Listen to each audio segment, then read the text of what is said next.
Do you ever feel unwelcome in your own house? Well, Andy's story is about a terrifying experience he had in his family home. My name's Andy. I live in northwest London ways. I'm a registered veterinary nurse, but for years I've had like a podcast and a YouTube channel all about sort of spooky things and ghosts and entities and things like that. I've been interested in the paranormal for at least 15, 16 years, ever since my first experience. I've watched all the TV shows, watched all the YouTube channels, listened to everything I can. That's what really grabbed my interest. It happened sort of around the same time as my experiences, so I sort of really delved into the subject and it just sort of engulfed me. Probably started when I was about 13, 14, up north with my family, probably till I was about 17, 18, leading up to what I actually think was, it sounds strange to say, but like an agreement between me and the ghost, just like cohabit with each other. By the time we moved up north, it was me, my mum, dad and my older sister, and a few years later a younger sister came along, so there was altogether 5 of us living in the house. It occurred in my sort of family home, so it was your typical detached 3-bedroom, 2-bathroom sort of suburban house on like a housing estate that you see all across the UK. So it's like not stereotypically something that you'd be scared about going into it. You know, it's not scary, it's not spooky. Looking at it from the outside, it's just your regular sort of home. First experience happened sort of after about a year after I moved in, just after a letter came through the post. It all seemed to happen at once, to be honest. There was no sort of preamble to it. The previous owners was like an old couple, and apparently they weren't very nice. They wouldn't sell the house to my parents if they knew they had children. So me and my sister literally moved in that night. So that's already something on your mind, I suppose. And then maybe a year later, there was a letter through the door, and I just opened it because it was addressed to someone I didn't know. It was as you do as a 13-year-old. And it was the gentleman who'd lived in the house had died. Obviously, they'd not told everybody. They changed address, so the sympathy card got sent to us. And I think that's the first seed in my brain where I was like, oh, okay, he's gone. A month or two after that, it was broad daylight, middle of the day, on a Saturday, and I was in my bedroom with my door open, playing my guitar, with the music on, no one else in the house, everybody's out, and it's where my bedroom is. You can see the top of the stairs, and the stairs sort of curl under themselves, and there's a window above it, so it's really well lit, and I'm sort of just shaking my head as I'm going, playing the songs, and just out the corner of my eye, as I'm sort of panning back around, I can see like a shadow of a man at the top of the stairs, walking down the stairs. And it was that vivid, because it's the daylight, you can't sort of explain it away as like, oh, maybe it's your eyes playing tricks on you. It was the dark, it was this, it was really bright. I turned the music off, put my guitar down, and I went to investigate. It looked like a shadow. There was no features to it, I couldn't see anything. It was literally just a dark shadow with like a hat on its head. There was no shine through it, there was no opacity to it. It was just a black shadow walking down the stairs. But I didn't notice any sort of temperature changes, anything like that.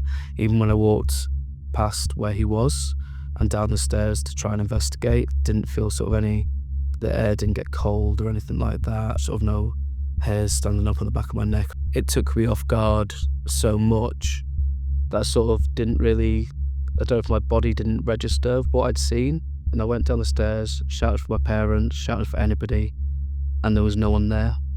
And then about 5-10 minutes later, my mum and dad walked through the door. I spoke to my parents after they came back that day. Obviously my dad was very dismissive, didn't want to know. My mum a bit more sympathetic, but she said, oh, you know, no one's been in the house, it's your mind, you're watching too many of these shows. I sort of put 2 and 2 together, like, oh, is it this man who doesn't want children living in his house, and now he's got 2 of them. Some people I've spoken to have said, oh, it could be Hat Man, but it's a whole different kettle of fish. I got the feeling as well, it was an old man. The theory of the Hat Man is sort of like it comes intertwined with sleep paralysis. People, when they're sort of going through that sort of state of sleep and awake, sometimes wake up and see the shadow of this man with a hat over them, and they say that that's who's doing that to them.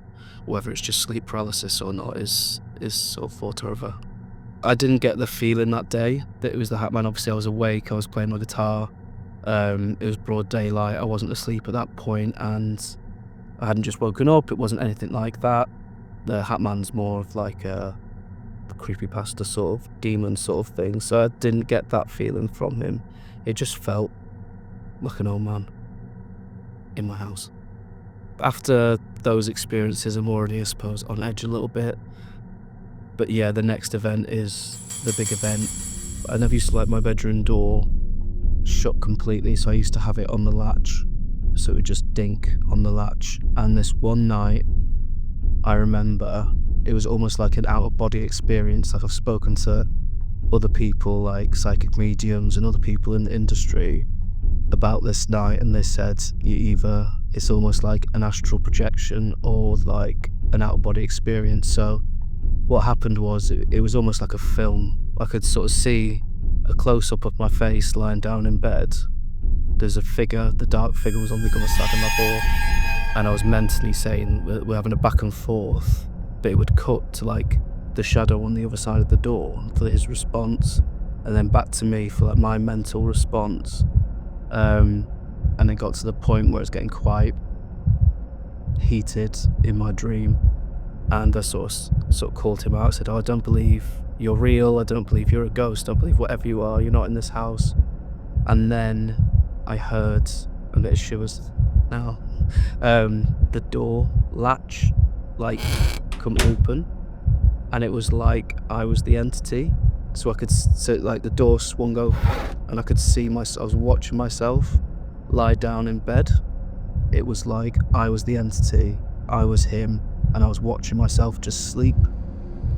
And it ran at me, and then I basically woke up, sat up straight, sweating, and then all the hairs standing up over my body, and I was just terrified.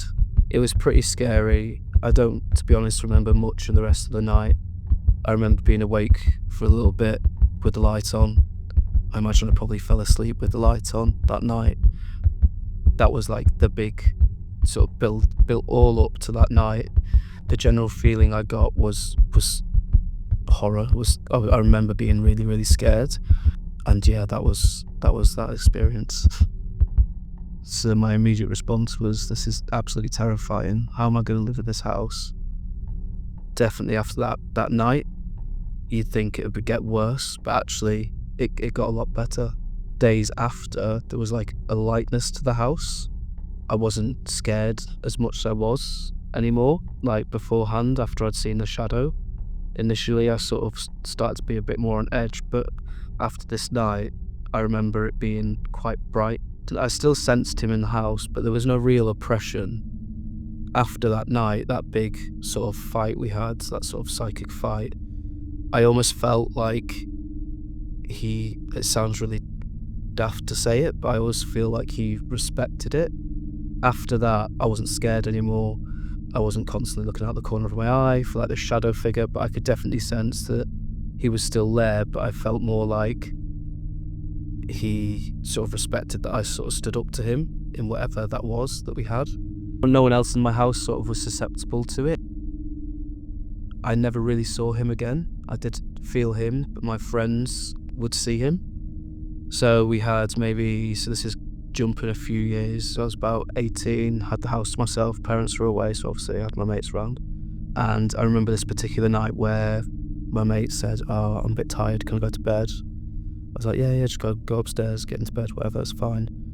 And me and my friends were down in the living room, and I was sort of stood up against the sort of frame of the door, talking to people, and we were listening to music and stuff. And I remember the stairs going up, back right just behind where I was. And I remember my friend saying, "Oh, has Martin just gone to bed?" I said, "No, he's been upstairs for about nearly an hour now." And they said, "I've just seen somebody walk past you and go up the stairs to bed." Or not to bed, obviously they've seen somebody go past me, up the stairs, and everyone else was accounted for except him, and he definitely didn't walk past me. He's still there, and other people are seeing him. I never sort of gave him a name. I think if I would have, I think that would have made it even more real. I don't know whether I did that on purpose or not, like not giving him a name. He wasn't known as anything to me, just the old man in the house. If it was the man who didn't want the kids in the house, I sort of seen that night where I stood up to him as, okay, this isn't a kid in my house. That's sort of what I think about it. But as I was sort of growing up, I'm becoming less of a child and more of an adult. Maybe that's why he sort of left me alone a bit more. I mean, I like to think I was really brave that night and stood up to him, and he thought, okay, this is no child. After all these experiences, I moved out for uni when I was about 18, 19, a couple of years after my parents sold the house and moved to somewhere else. So I'm not sure if there's any experiences there still to this day. I mean, it is weird. It's like the one house I've lived in where I still look at it sometimes on Google Earth. I sort of see if it's still there and see if, I suppose it brings back a lot of memories for me. Sort of very sort of formative years. It sort of helped me make who I am today. So I've got a really, place in my heart for that house and everything that happened there, even the bad stuff. I didn't have any other experiences. Parents moved out, and there's definitely people still in there because it's still up, it's still lived in. 15 years later, I've got my podcast, I've got my YouTube channel. I do paranormal investigations as well, but it's sort of sparked curiosity. It's made me who I am. I'm definitely a lot more open to it. I think I'm still hunting for that feeling again. Nothing else has happened, sadly, and I'm still trying to chase that high, I suppose. Between the ages of 13 and 15, it was scary. It was really scary. It was like the ghost of a person. He's probably still in that house.